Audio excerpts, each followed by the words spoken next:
ഞാനിന്നിവിടെ ചെയ്യാൻ പോകുന്നത് എല്ലും കപ്പയുമാണ്.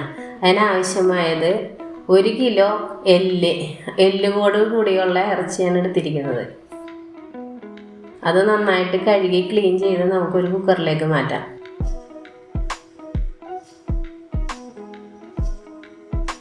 പിന്നെ വേണ്ടത് 3 ചെറിയ സവാള, 6 പച്ചമുളക്, 1 കഷ്ണം ഇഞ്ചി, 5-6 വലിയ വെളുത്തുള്ളി, കുറച്ച് കറിവേപ്പില. ഇത് നന്നായിട്ട് കഴുകി അരിഞ്ഞ് വെച്ചേക്കണം. ഇഞ്ചി ചതച്ചാണ് എടുത്തിരിക്കുന്നത്. ഇതെല്ലാം കൂടെ നമുക്ക് ഇറച്ചിയിലേക്ക് ചേർക്കാം.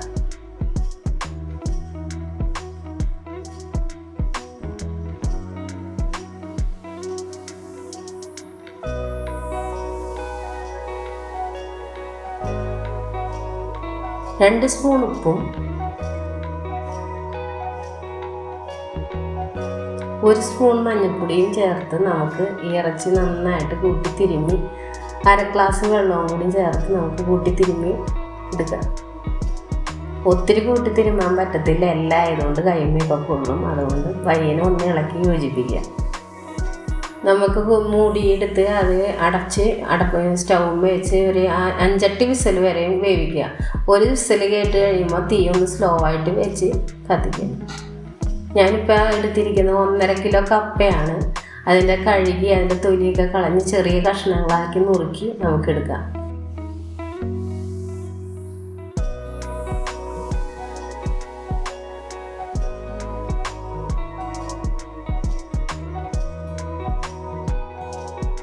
കഴുകി വാരി എടുത്ത് ഒരു പാത്രത്തിലാക്കിയിട്ട് കപ്പയ്ക്ക് മുകളിൽ വെള്ളം നിൽക്കുന്ന വരം വെള്ളം എടുത്തിട്ട് അതിലേക്ക് 1 സ്പൂൺ മഞ്ഞൾപ്പൊടിയും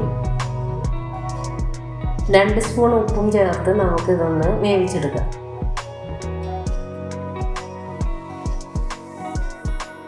കപ്പ നന്നായി വെന്ത് അതിൻ്റെ വെള്ളമൊക്കെ ഊറ്റി കളഞ്ഞ് എടുത്ത് വെച്ചിട്ടുണ്ട്. ഇത് നമുക്ക് മാറ്റി വെച്ചിട്ട് നമുക്ക് കുക്കർ തുറന്ന് ഇറച്ചി വെന്താന്ന് നോക്കാം. ഇറച്ചി നന്നായിട്ട് വെന്തിട്ടുണ്ട്.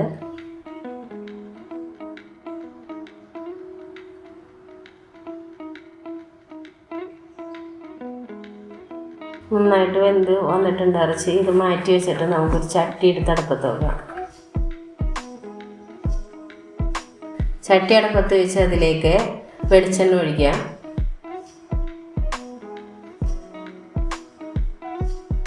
ഒരു ചെറിയ സവാള, ഒരു 5-6 വെളുത്തുള്ളിയും കുറച്ച് കറിവേപ്പിലയും ഇട്ട് നമുക്കൊന്ന് മൂപ്പിച്ചെടുക്കാം.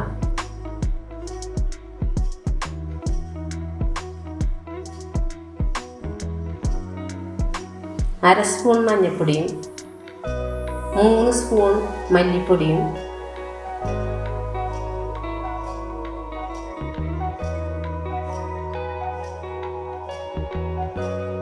2 ടേബിൾ സ്പൂൺ മുളക് പൊടിയും 1 ടേബിൾ സ്പൂൺ മസാലപ്പൊടിയും ഇട്ട് നമുക്ക് നന്നായിട്ട് മൂപ്പിച്ചെടുക്കാം.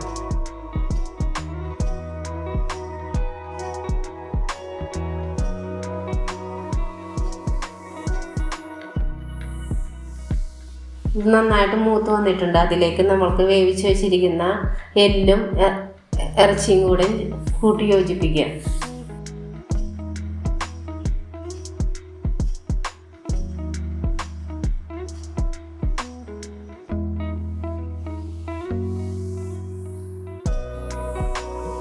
നന്നായിട്ട് ഇളക്കി കൂട്ടി യോജിപ്പിച്ചിട്ട് ഈ സമയത്ത് ഉപ്പുണ്ടാകുന്ന നോക്കണം.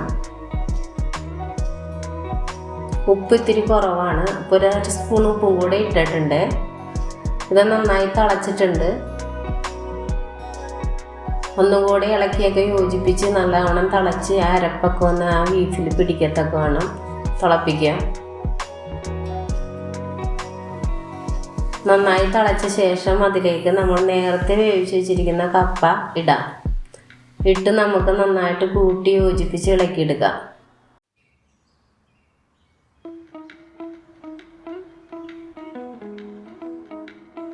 എല്ലാവരും കൂടി നന്നായിട്ട് മിക്സ് ചെയ്ത് കൂട്ടി യോജിപ്പിക്കാം.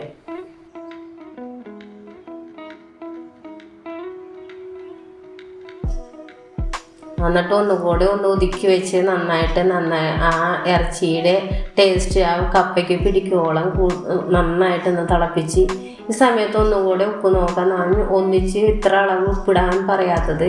ഉപ്പ് പലപ്പോഴും നമ്മൾ കൂടുതൽ ഇടുന്നേക്കാൾ കൂടുതൽ ഇടയ്ക്കൊന്ന് ടേസ്റ്റ് ചെയ്ത് നോക്കിയിട്ട് പാകത്തിന് ചേർക്കുക. ഇപ്പോൾ ഇത്തിരി ഉപ്പ് കുറവായതുകൊണ്ട് ഞാൻ ഇത്തിരിയും കൂടി ഇട്ടിട്ടുണ്ട് കപ്പയിൽ ഇട്ടപ്പോൾ. നന്നായിട്ട് കപ്പയും ബീഫും കൂടി യോജിപ്പിച്ച് വെന്ത് യോജിച്ചിട്ടുണ്ട്.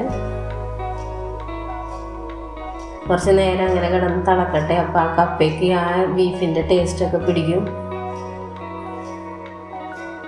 ഇത് പറ്റി നന്നായിട്ട് കൂട്ടി യോജിപ്പിച്ച് ഇളക്കി നന്നായിട്ട് നല്ല ഇതായിട്ട് കിട്ടിയിട്ടുണ്ട്. ഇത് അടിപൊളി ടേസ്റ്റായിട്ടുള്ള കപ്പയും ബീഫും എല്ലും കപ്പയുമാണ്. ഇതെല്ലാവരും ഒന്ന് ട്രൈ ചെയ്ത് നോക്കുക. അടിപൊളി ടേസ്റ്റാണ്. ഇത് ഉപയോഗിക്കുന്നതിന് മുമ്പ് കുറച്ച് സവാള കൂടെ അരിഞ്ഞ് ചേർത്ത് ഉപയോഗിച്ചാൽ അടിപൊളിയാണ്. എല്ലാവരും ഒന്ന് ട്രൈ ചെയ്യുക. വീഡിയോ ഇഷ്ടപ്പെട്ടാൽ ലൈക്ക് ചെയ്യുക, ഷെയർ ചെയ്യുക, കമൻറ്റ് ചെയ്യുക, സബ്സ്ക്രൈബ് ചെയ്യുക. Thank you.